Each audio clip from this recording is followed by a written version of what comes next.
तो चलिए सभी बच्चों को मेरा नमस्कार है। आज की क्लास में हम लोग देखेंगे फिजिक्स पार्ट 1, जो कि इसमें हम विथ पीडीएफ सॉल्यूशन आपको देने वाले हैं, जिसमें जितना भी इंपॉर्टेंट टॉपिक है वो उसको हम कवर करेंगे और क्या क्या चीजें परीक्षा की दृष्टि से इंपॉर्टेंट है और क्या चीजें आपसे पूछी जाने वाली हैं उन पे हम चर्चा करेंगे। तो आइए हम लोग शुरुआत करते हैं फिजिक्स पार्ट 1 की। तो यहाँ से हम लोग देखेंगे कि क्या किस तरीके से होगा। तो यहाँ विथ पीडीएफ यहाँ हम आपको पढ़ाने वाले हैं। तो देखिएगा, सबसे पहले हालांकि इन पृष्ठों की आवश्यकता नहीं है, ठीक है। चलिए, तो यहाँ से अगर हम बात करते हैं तो सबसे पहला इंपॉर्टेंट टॉपिक आपका क्या हो जाता है, यहाँ पे देखिएगा। सबसे पहले अगर बात करते हैं तो यहाँ से सबसे पहला इंपॉर्टेंट टॉपिक जो आपका हो जाएगा, यहाँ से आपका हो जाएगा कूलाम का नियम, ठीक है ना। सबसे पहला आपका जो इंपॉर्टेंट टॉपिक की बात मैं करूं, यहाँ से कूलाम का नियम हो जाएगा, ठीक है ना।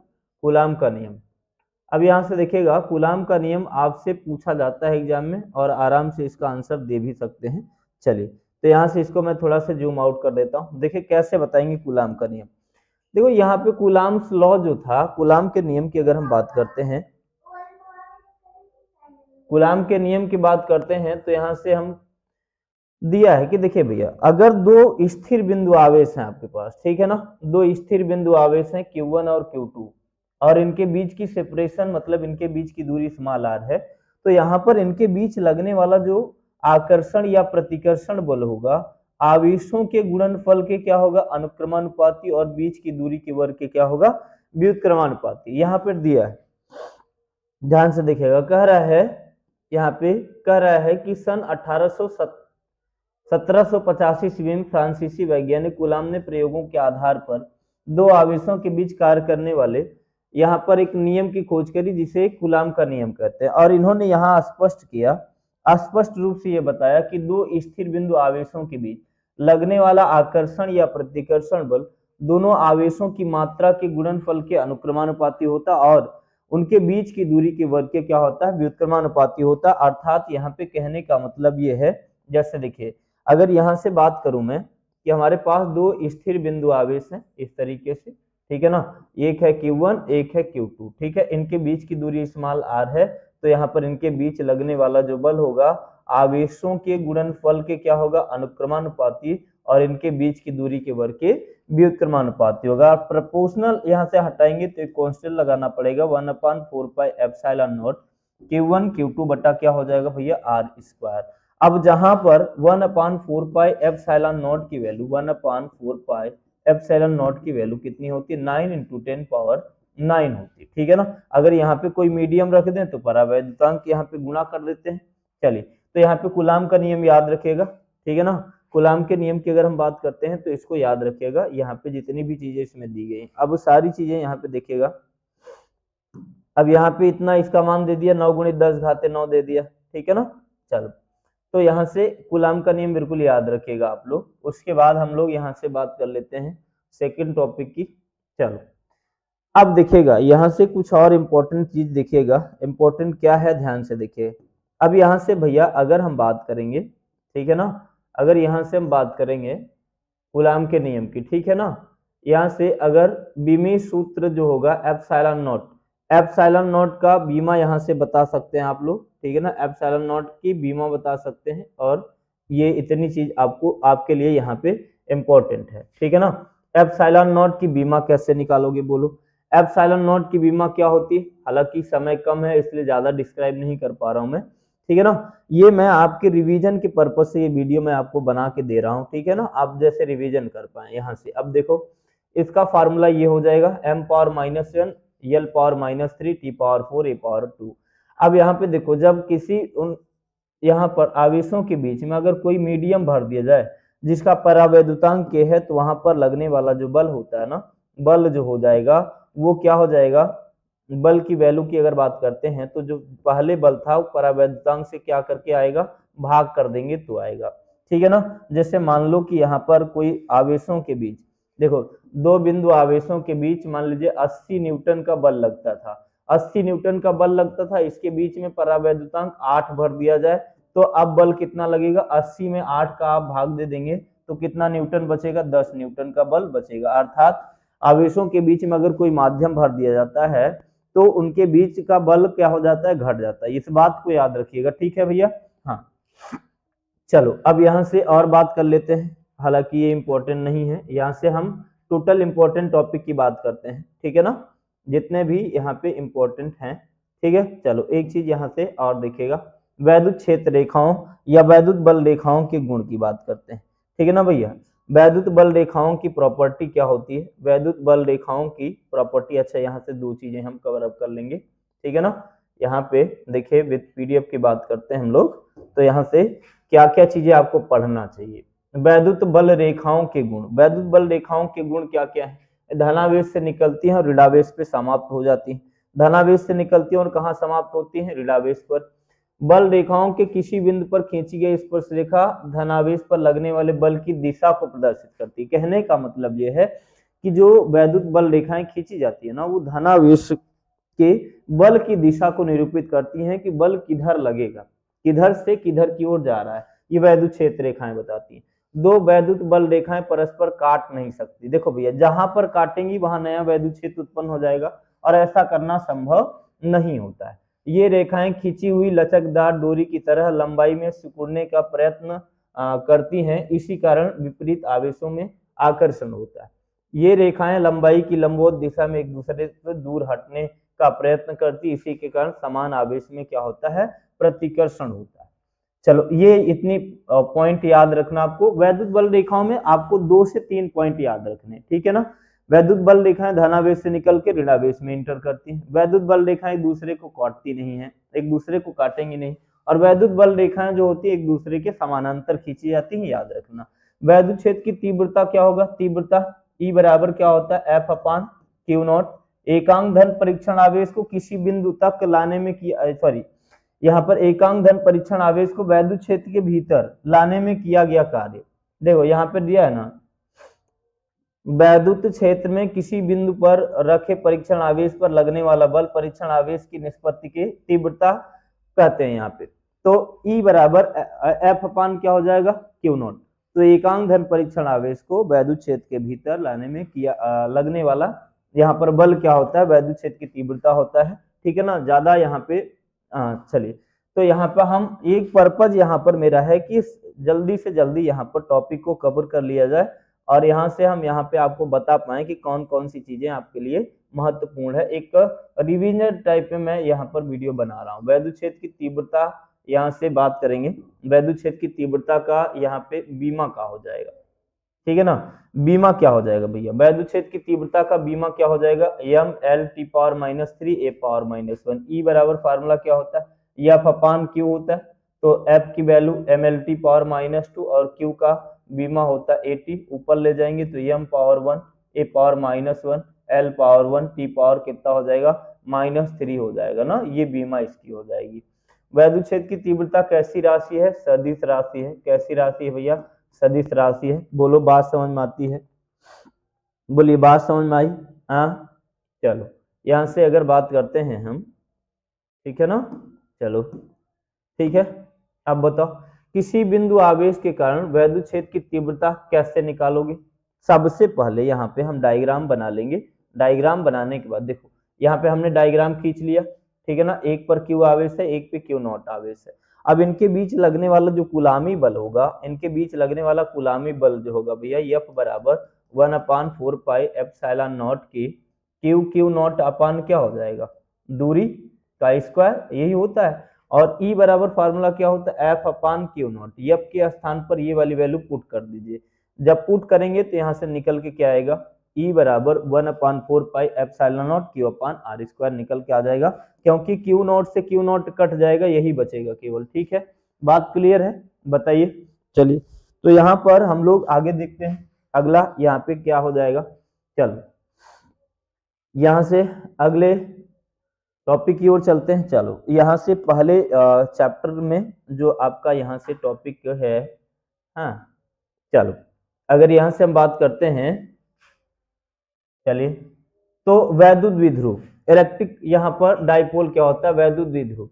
देखो मात्रा में समान किंतु विपरीत आवेश से मिलकर बना होता है। और वैद्युत द्विध्रुव आघूर्ण जो होता है, वैद्युत द्विध्रुव आघूर्ण का यहाँ पे बात करेंगे तो P बराबर Q × 2L होता है। कोई एक आवेश और उसके बीच की दोगुनी दूरी के गुणनफल के बराबर होता है। कोई एक आवेश लेंगे और उसके बीच की दोगुनी दूरी का गुणनफल को हम लोग क्या कहेंगे, वैद्युत द्विध्रुव आघूर्ण कहेंगे।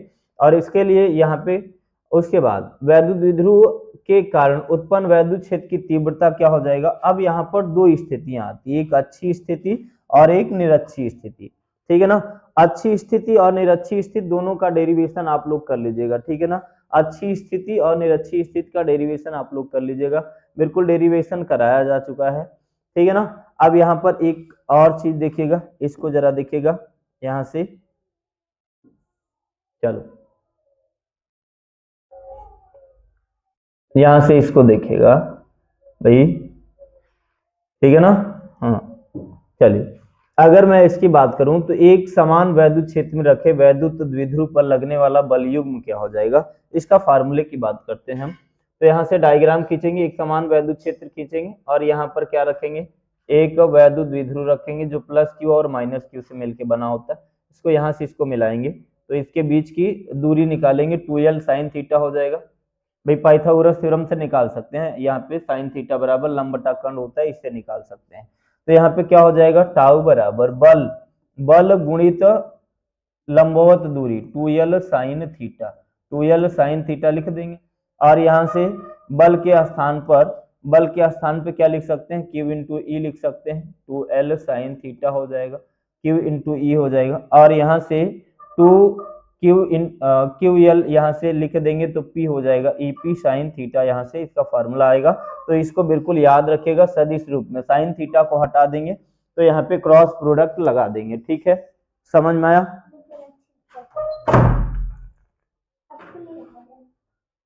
चलिए, तो यहाँ से हम लोग इतना कर लेंगे, ठीक है ना, बात समझ में आई।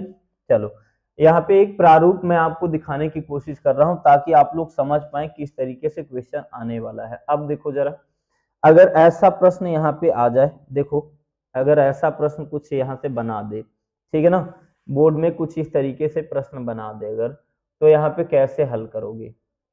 देखो यहाँ से क्या रहा ना, इसकी बात अगर हम करते हैं, देखो ध्यान से, कह रहा हाइड्रोजन परमाणु में इलेक्ट्रॉन प्रोटॉन के बीच की दूरी इतना मीटर है, उनके बीच आकर्षण बल का परिकलन कीजिए, गुरुत्वाकर्षण की तुलना कीजिए, जी का मान दिया गया है, इलेक्ट्रॉन द्रव्यमान का प्रोटॉन का द्रव्यमान दोनों का दिया है। सबसे पहले हम लोग यहाँ से क्या करेंगे, यहाँ पे इलेक्ट्रॉन के बीच यहाँ पे लगने वाला बल लगा देंगे, F बराबर 9 गुणित 10 घाते 9, तो इसकी वैल्यू होती है, एक आवेश इलेक्ट्रॉन पर आवेश कितना होता है 1.6 इंटू 10 पावर माइनस 19 कूलम, और फिर into 1.6 into 10 power minus 19 coulomb दूरी दिया है, आवेशों के बीच की दूरी इतना दिया है, रख देंगे तो हल कर लेंगे तो इतना आ जाएगा भैया। फिर यहाँ पे गुरुत्वाकर्षण बल से कह रहा है तुलना कीजिए, जी का मान रखेंगे 9.1 into 10 power minus 31, m1 m2 का मान दिया गया है, यहाँ पे देखिए प्रोटॉन का द्रव्यमान इलेक्ट्रॉन का द्रव्यमान यहाँ पे दिया गया है, बटा दूरी दिया है, सब हल कर लेंगे तो Fe अपान Fg, दोनों बलों को यहाँ से डिवाइड कर लेंगे तो इनका परिमाण आ जाएगा, ठीक है। चलो ये हमारा एक मतलब कि हम लोग जल्दबाजी में यहाँ से जल्दी इसको कवर कर पाए, हम केवल आपको यहाँ से एक इसको दिखाने की कोशिश कर रहे हैं कौन कौन सी चीजें आप लोग इसको रिपीट करोगे, फिर से दोबारा इसको पढ़ोगे, ठीक है ना, कौन कौन सी चीज इसको रिपीट करोगे, कौन कौन सी चीज आपको पढ़ना है, ठीक है ना। जैसे ये प्रश्न है, इस प्रश्न को आराम से पढ़ लीजिए, ठीक है ना। करा दो गोले जिन पर विपरीत किंतु असमान आवेश हैं, एक दूसरे 90 सेंटीमीटर की दूरी पर स्थित हैं, इन स्पर्श करा करके फिर से उतनी दूरी पर रख दिया गया, इनके बीच में 0.025 न्यूटन बल से प्रतिकर्षित करने लगते हैं, तो दोनों प्रत्येक का अंतिम आवेश ज्ञात कीजिए। भैया बल का मान दिया, देखो यहां से अगर हम बात करते हैं फोर्स की वैल्यू यहाँ पे आपको दी गई है, बाकी ये आपको पता है 9 गुणित 10 घाते 9 कहाँ से आया, आवेश के बारे में पता ही नहीं है, तो क्यू स्क्वायर बटा दूरी आपको दिया है 90 सेंटीमीटर, तो 90 सेंटीमीटर को मीटर में चेंज कर लेंगे, बटा यहाँ पे होल स्क्वायर कर देंगे, बाकी ये उधर चला जाएगा, गणना कर लेंगे, क्यू का स्क्वायर है तो वर्गमूल निकाल लेंगे, तो यहाँ से फाइंड हो जाएगा, आपको मिल जाएगा, ठीक है। चलो अगला यहाँ से हम बात करते हैं, चलो यहाँ से आपको जो है और चीजें यहाँ से जितना इंपॉर्टेंट है मैं उन्हीं की केवल चर्चा कर रहा हूँ, बस एक चीज और भी यहाँ से इंपॉर्टेंट ये कर लीजिएगा, ठीक है ना भाई। यहाँ से अगर बात करता हूं मैं तो ये इसको कर लीजिएगा, ठीक है ना। जांच द्वारा सुनिश्चित कीजिए कि ये कैसी राशि है, बीमाहीन राशि है। क्या इसे कर पाओगे? बोलो, क्या इसे कर पाओगे भैया? अगर किसी को दिक्कत होगी, अगर कहीं पर दिक्कत होगी, ना कर पाओ, तो यहाँ से हमको जरूर कमेंट में बताइएगा कि हम नहीं कर पाएंगे, ठीक है ना। बीमाहीन राशि है, इलेक्ट्रॉन का द्रव्यमान रखना है, प्रोटॉन का द्रव्यमान दूरी रख देना है, कर लेना है, ठीक है। कर पाओगे? बोलो। यहाँ से इसकी बीमा भी निकाल करके करनी है, जो कि यहाँ से बीमाहीन राशि आ जाएगा। चलो हम अगले टॉपिक पे चलते हैं। यहाँ से हमने पहले ही बोल दिया कि हम इसको बहुत ज्यादा डिस्क्राइब नहीं करने वाले हैं, हम आपको दिखा रहे हैं कि कैसा कैसा कौन कौन सा टॉपिक आपको क्या करना है, यहाँ से रिपीट मारना है, कौन कौन सा टॉपिक आपको रिपीट करना है, ठीक है। अब यहाँ से हम लोग आ जाते हैं गॉस थ्योरम पे, ठीक है ना। बाकी यहाँ पे और चीजें नहीं करना, आप लोगों को यहाँ से देखना है, गॉस थ्योरम पे आ जाइए, ठीक है ना। गॉस प्रमेय पे आ जाते हैं हम लोग। तो गॉस थ्योरम में जो चीजें आती हैं, यहाँ से सबसे पहले अगर बात करते हैं तो वैद्युत फ्लक्स, ठीक है भैया। वैद्युत फ्लक्स क्या होता है? वैद्युत फ्लक्स की परिभाषा क्या दोगे, बताओ? वैद्युत फ्लक्स की परिभाषा क्या दोगे, ठीक है ना। किसी पृष्ठ से, ठीक है ना, यहाँ पे देखिए, अब ध्यान से सुनिएगा। अब यहाँ से कह रहा है ना वैद्युत फ्लक्स, ठीक है। वैद्युत फ्लक्स की वैद्युत फ्लक्स वैद्युत क्षेत्र का वह गुण है, हम जानते हैं कि वैद्युत क्षेत्र को बल रेखाओं के द्वारा निरूपित करते हैं। सिंपल सी बात यह है कि किसी पृष्ठ से पृष्ठ के लंबवत गुजरने वाली बल रेखाओं की संख्या को वैद्युत फ्लक्स कहते हैं। मान लीजिए यहाँ पे कोई पृष्ठ है और इस पृष्ठ से वैद्युत बल रेखाएं इसके परपेंडिकुलर निकल रही हैं, तो उन रेखाओं की संख्या को ही हम फ्लक्स कहते हैं और इसे फाई से डिनोट करते हैं। ये बात याद रखिएगा, ठीक है, समझ में आया। चलो अब यहाँ से हम लोग देख लेते हैं गॉस थ्योरम। गॉस थ्योरम क्या है? गॉस थ्योरम को मैं बहुत ज्यादा डिस्क्राइब नहीं करूंगा, ठीक है ना, क्योंकि यहाँ से समय कम है, ठीक है ना। वैद्युत फ्लक्स की बीमा वगैरह देख लीजिएगा, ठीक है। आप लोग यहाँ से कवर कर लीजिएगा वैद्युत फ्लक्स की बीमा क्या होती है, ठीक है ना। यहाँ मोटा माटी में बता देता हूँ, वैद्युत फ्लक्स की बीमा ये आ रही है, ठीक है ना। गॉस प्रमेय या गॉस का नियम याद रख लीजिएगा। किसी बंद पृष्ठ से होकर गुजरने वाला वैद्युत फ्लक्स उसके द्वारा घेरे गए आवेश का 1/ε0 गुना होता है। ये निकल के फार्मूला आता है। उसके बाद फिर गॉस थ्योरम को यहाँ से इसको हल भी करेंगे। गॉस प्रमेय आता कैसे? सबसे पहले यहाँ से देखिएगा गॉस थ्योरम को आता कैसे है। तो यहाँ पे फ्लक्स डी फाई बराबर क्या लगाएंगे? डी फाई बराबर यहाँ से फार्मूला क्या लगाएंगे? ई इंटू क्या हो जाएगा, इस तरीके से करेंगे तो सबकी वैल्यू रख करके 4πr² रख कर कैंसिल कर देंगे तो ये आ जाएगा। इसको आप लोग दोहरा लीजिएगा। फिर यहाँ से आ जाता है भैया गॉस नियम के अनुप्रयोग। गॉस नियम के अनुप्रयोग का ये वाला फार्मूला बहुत ही इंपॉर्टेंट है, बहुत ज्यादा इंपॉर्टेंट है, अगर कहें तो यहाँ से आप कर सकते हैं इसको, ठीक है, दोनों, ठीक है ना। चलो चलिएगा, यहाँ से ये फार्मूला आपको बहुत ज्यादा इंपॉर्टेंट है, इसको करना जरूर है। तो यहाँ से देखिएगा इस तरीके से फाई बराबर यहाँ पे क्या लगाएंगे? ई ए कॉस थीटा लगाएंगे। ई ए कॉस थीटा लगाने के बाद यहाँ से एक डी ए के स्थान पर दोनों पक्षों का इंटीग्रेशन कर देंगे तो डी ए के स्थान पर 2πr हो जाएगा, इस तरीके से हो जाएगा, ठीक है ना। तो ई इंटू फार्मूला क्या आ जाएगा? 2πr बराबर यहाँ से लेमडा इंटू L/ε0 हो जाएगा। बाकी की चीजें यहाँ से जो हल करके आती हैं, ई बराबर 1/4πε0 2 λ/r हो जाएगा, जहां r कैप एक यूनिट वेक्टर है। तो यहाँ से गॉसियन पृष्ठ खींच करके कर लेंगे ना, बोलो, इस तरीके से कर लेंगे। अब यहाँ से एक चीज और है आपका समतल आवेशित चादर वाला, ठीक है ना। समतल आवेशित चादर के कारण वैद्युत क्षेत्र की तीव्रता आपको निकालनी है। गॉस के नियम के अनुप्रयोग में दो चीजें हैं और एक ये भी कर लीजिएगा ना। अब यहाँ से इसको भी यहाँ से कर लीजिएगा, ये वाला, ठीक है, यहाँ से दोनों को कर लीजिएगा, ये भी, और E बराबर σ/ε0 समान पृष्ठ घनत्व से यहाँ पर इस तरीके से कर लीजिएगा दोनों प्लेटों के लिए, ठीक है ना। अब उसके बाद यहाँ से हम लोग बात करेंगे, ठीक है ना। चलो अब वो उसके बाद जो है, चलिए यहाँ से और ज्यादा इंपॉर्टेंट टॉपिक तो अब नहीं है इसमें, ठीक है ना, इतनी चीजें याद रखिएगा, ठीक है। अब देखिए इस पर आधारित एक सवाल मैं बता दूं आपको। यहाँ से ये सवाल जो है, इस प्रकार की सवालों को आप लोग दोहरा लीजिएगा, ठीक है।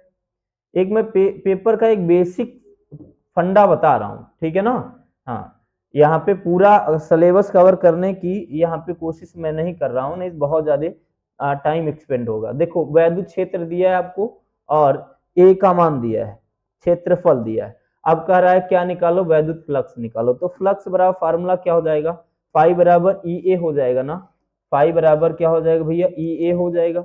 अब ई यहाँ पे करना क्या है, जे वाले का जे वाले के साथ गुणा करना है बस। 10 चौक कितना हो जाएगा 40, और जे डॉट जे का मान 1 हो जाता है, तो यहाँ पर कितना आ जाएगा 40 मात्रक आ जाएगा। ठीक है ना, इस तरीके से सवाल कर पाओगे। अब यहाँ पे देखो वैद्युत क्षेत्र दिया है और 10 सेंटीमीटर भुजा वाला वर्गाकार, तो वर्ग का क्षेत्रफल निकाल लेना। वर्ग का क्षेत्रफल भुजा स्क्वायर होता है 10 दहाइयां 100 सेंटीमीटर हो जाएगा। 100 सेंटीमीटर को हम लोग 1 मीटर बोलते हैं। वाई जेड तल के है तो यहाँ पर वाई जेड तल जब कहेगा तो यहाँ से आई कैप हो जाएगा भैया, एक आई कैप हो जाएगा ना, एक आई कैप हो जाएगा और दोनों का आपस में गुणा कर लेंगे तो आंसर आपका इतना बनेगा। ठीक है ना, यहाँ से क्या बन जाएगा आपका, इस तरीके से बनेगा। ठीक है, समझ में। चलो यहाँ से अब देखेंगे, चलो हम लोग यहाँ से सवालों को बढ़ते जाएंगे। ठीक है ना, चलो एक सवाल यहाँ पर पीडीएफ यहाँ पे लगाने का हमारा मेन मकसद यही था कि हम लोग यहाँ से सवालों को थोड़ा सा आपको दिखा पाए कि बुक में कौन कौन सी किस तरीके की सवालें हैं। ठीक है ना, यहाँ देखिए चित्र के अनुसार ये दिखाया गया। ये सवाल कई बार पेपर में पूछा जा चुका है।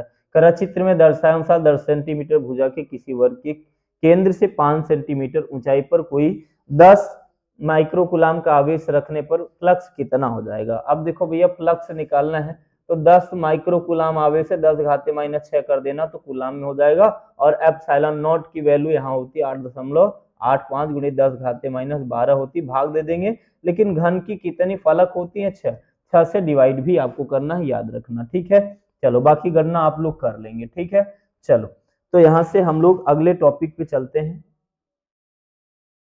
केवल मैं इंपॉर्टेंट टॉपिक की ही बात कर रहा हूँ, बस जितनी भी चीजें इंपॉर्टेंट दिख रही हैं बस उन्हीं की बात कर रहा हूं मैं, बाकी और की बात नहीं कर रहा हूं। ठीक है,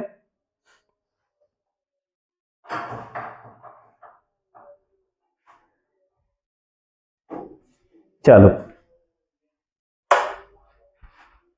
जितनी भी इंपॉर्टेंट चीजें हैं मैं केवल उनकी बात कर रहा हूं। ठीक है, चलो थोड़ा से और यहां से हम क्लियर कर लेते हैं। चलो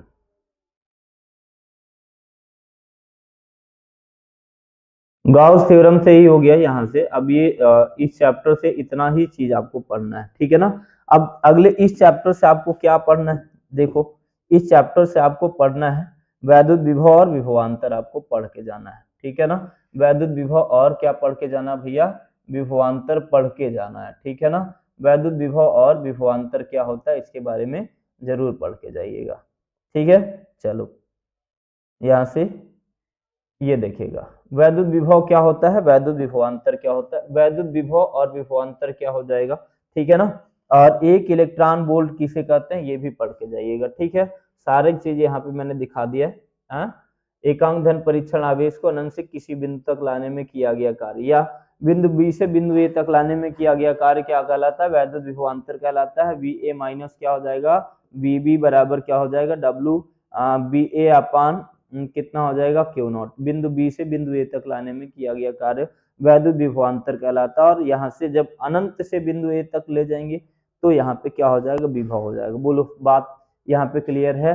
चलो यहाँ से वैद्युत विभव की बीमा दिखा दें। ठीक है ना, केवल मैं यहाँ से आपको एक मोटा माटी चीज बता रहा हूँ। ठीक है ना, ताकि इसको आप लोग दोबारा से इसको दोहरा पाओ। ठीक है, चलो आपको इनको यहाँ से सारा टॉपिक कवर करके जाना है पहले चैप्टर से। देखो यहाँ से चलो वैद्युत विभवांतर और विभव की जो बीमा होती है वो क्या हो जाएगी भैया, M L square T power -3 A power -1। बीमा निकालने का तरीका मैंने आपको समझा दिया है।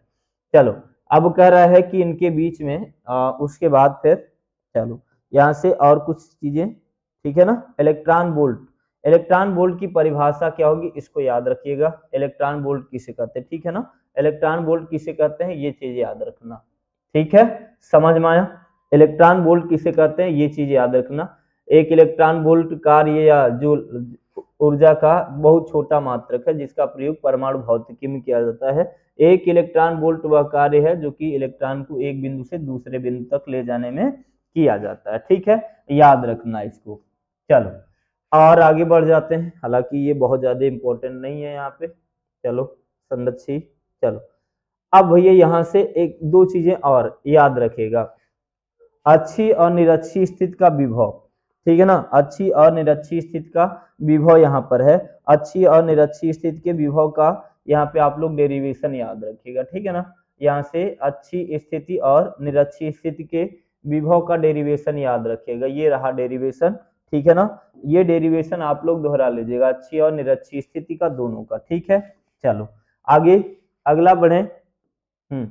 यहाँ से देखो समविभव पृष्ठ क्या होता है। समविभव पृष्ठ यानी ऐसा पृष्ठ जिसके प्रत्येक बिंदु पर विभव का मान क्या होता है, समान होता है, उसे क्या बोलते हैं, समविभव पृष्ठ बोलते हैं। ठीक है, उसे क्या बोलेंगे भैया, समविभव पृष्ठ। ठीक है, क्या दिखाई दे रही चीजें, ठीक है ना। यहाँ से क्या हो जाएगा, समविभव पृष्ठ, ठीक समझ में आया। चलो यहाँ से क्या हो जाएगा, समविभव पृष्ठ दिखा लीजिएगा। स्थिर वैद्युत स्थिति ऊर्जा दिखा लीजिएगा, ठीक है ना। इनको यहाँ से आप लोग तैयार कर लीजिएगा, ठीक है। वैद्युत स्थितिज ऊर्जा क्या होती, इसको कवर कर लीजिएगा, ठीक है, समझ में आया। चलो एक चीज यहाँ से ये वाली याद रखिएगा, विभव प्रवणता, ठीक है ना। चलो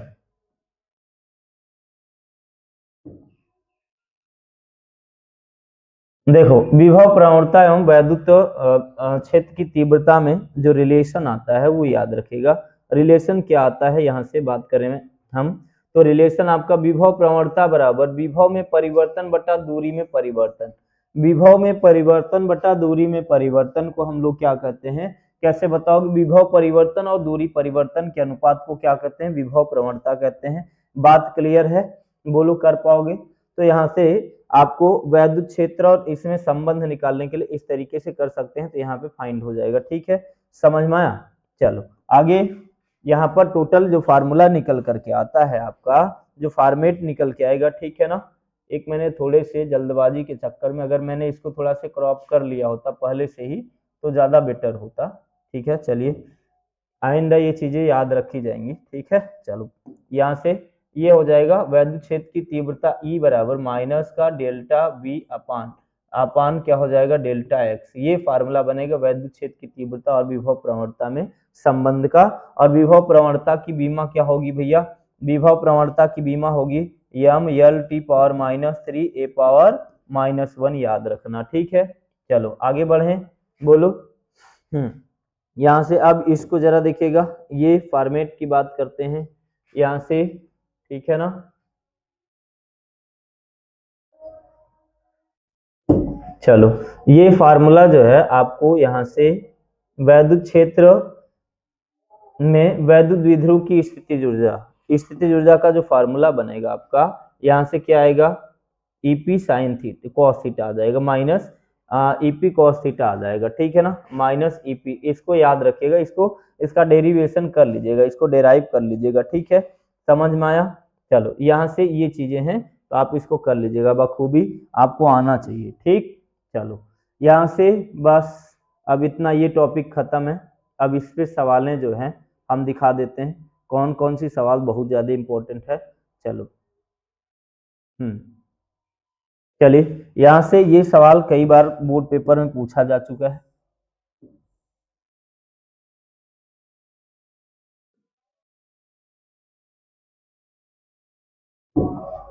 ये सवाल कह रहा है यूरेनियम 238 नाभिक में 2 प्रोटॉन 6 × 10⁻⁻15 मीटर की दूरी पर हैं, तो उनकी पारस्परिक वैद्युत स्थितिज ऊर्जा की गणना कीजिए, क्या हो जाएगा। अब देखो जरा, यहाँ से मुझे क्या करना है, ऊर्जा का फार्मूला लगाना, U बराबर 1/4πε0 Q1 Q2 बटा R।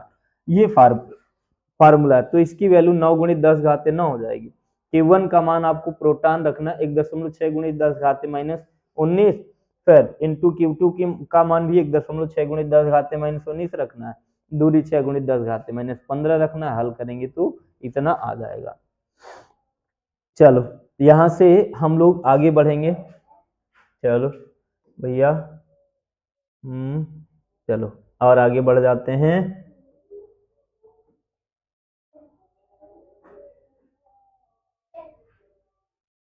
चलो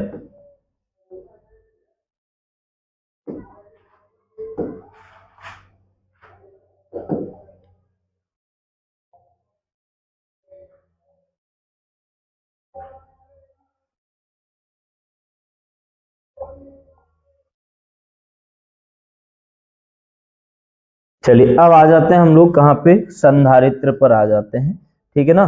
कहाँ पे आ जाते हैं, संधारित्र पर, ठीक है ना। संधारित्र किसे कहते हैं और संधारित्र की धारिता क्या होती है, ये इसकी परिभाषा आप लोग याद रखिएगा, ठीक है, समझ में आया, ये याद रखिएगा, ठीक है। संधारित्र की अवधारणा और परिभाषा क्या होती है, इसको जरूर याद रखिएगा, ठीक है ना। संधारित्र क्या होता है इसके बारे में याद रखिएगा, ठीक है।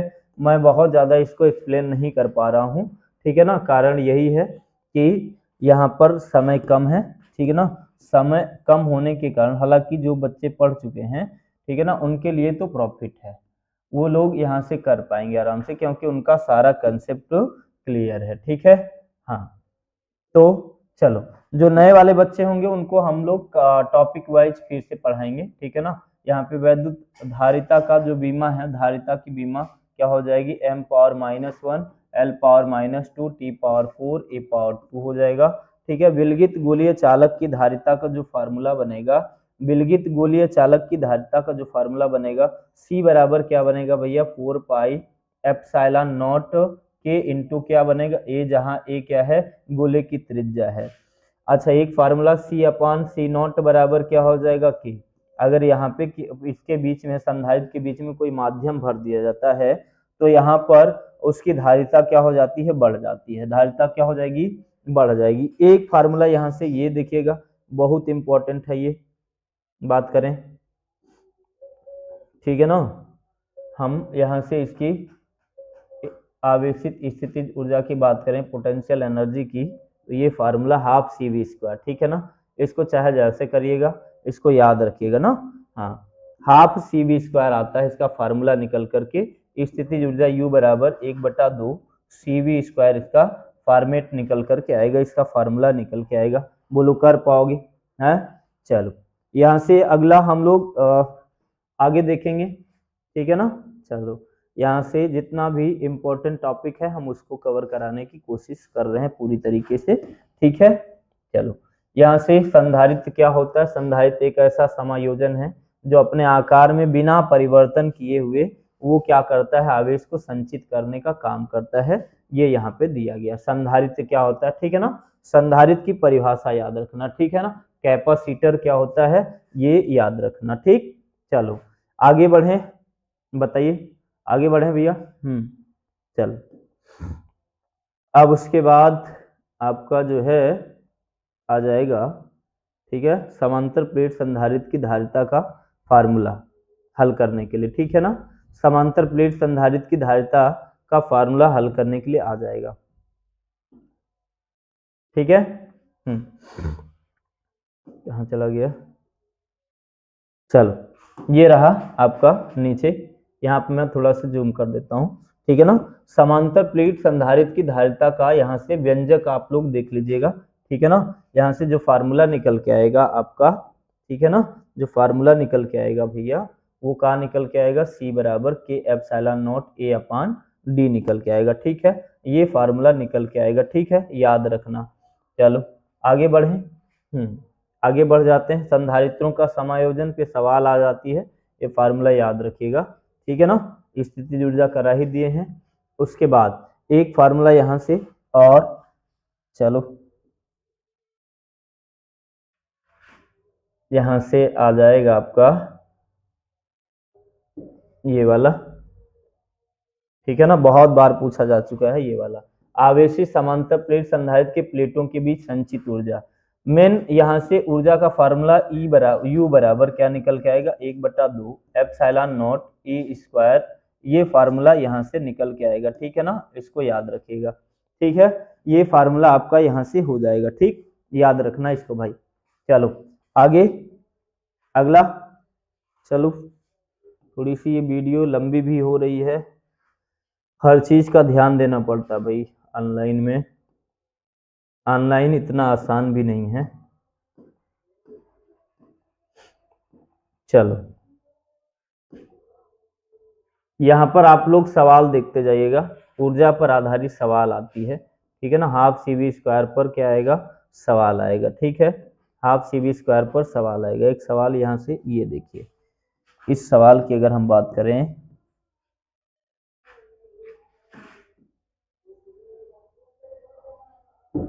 देखो यहाँ पे दिया गया है, करा 20 माइक्रोफैरड धारिता के संधारित्र को 1000 वोल्ट तक आवेशित किया जाता है, ठीक है ना, 1000 वोल्ट तक आवेशित किया जाता है। एक दूसरे 10 माइक्रोफैरड धारिता वाले संधारित्र 100 वोल्ट तक आवेशित किया जाता है।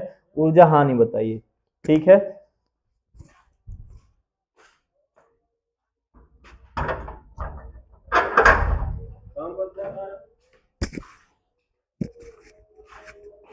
यहाँ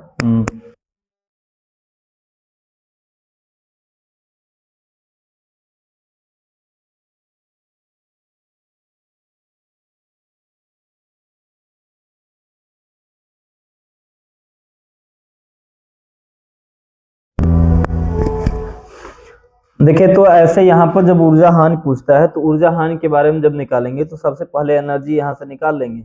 जब एनर्जी निकलेगा तो हाफ CV स्क्वायर से निकाल लेंगे, 1/2 C1 V1 स्क्वायर रख करके निकाल लेंगे, और उसके बाद दूसरा 1/2 C2 V2 का स्क्वायर रख कर निकालेंगे, और दोनों के बीच का हम लोग क्या कर लेंगे, ऊर्जा यहाँ पे टोटल ऊर्जा निकाल लीजिएगा। यहाँ से टोटल ऊर्जा यहाँ पे पूछ रहा है ना, टोटल ऊर्जा कितनी हो जाएगी, तो यहाँ पे जब ऊर्जा हानि पूछेगा दोनों को आप माइनस कर देंगे, ठीक है ना। पहले ऊर्जा थी इतनी 10 जूल, अब निकल के आ रही 0.05 जूल, तो यहाँ से दोनों को माइनस कर लीजिएगा, ठीक है। चलिए, तो यहाँ से और यहाँ से टॉपिक की बात करेंगे हम लोग। तो बाकी और चीज आपको नहीं पढ़ना है, केवल उतना ही पढ़ना जितना एग्जाम की दृष्टि से इम्पोर्टेंट है, ठीक है। चलिए, तो यहाँ से हम लोग देखेंगे और कितना टॉपिक यहाँ से रह गया है कवर करने को। चलिए, तो यहाँ से बात करेंगे,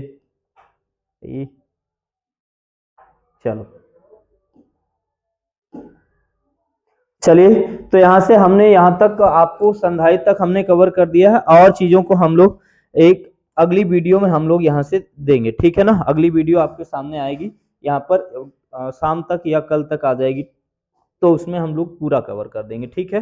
तो बने रहने के लिए धन्यवाद सभी को।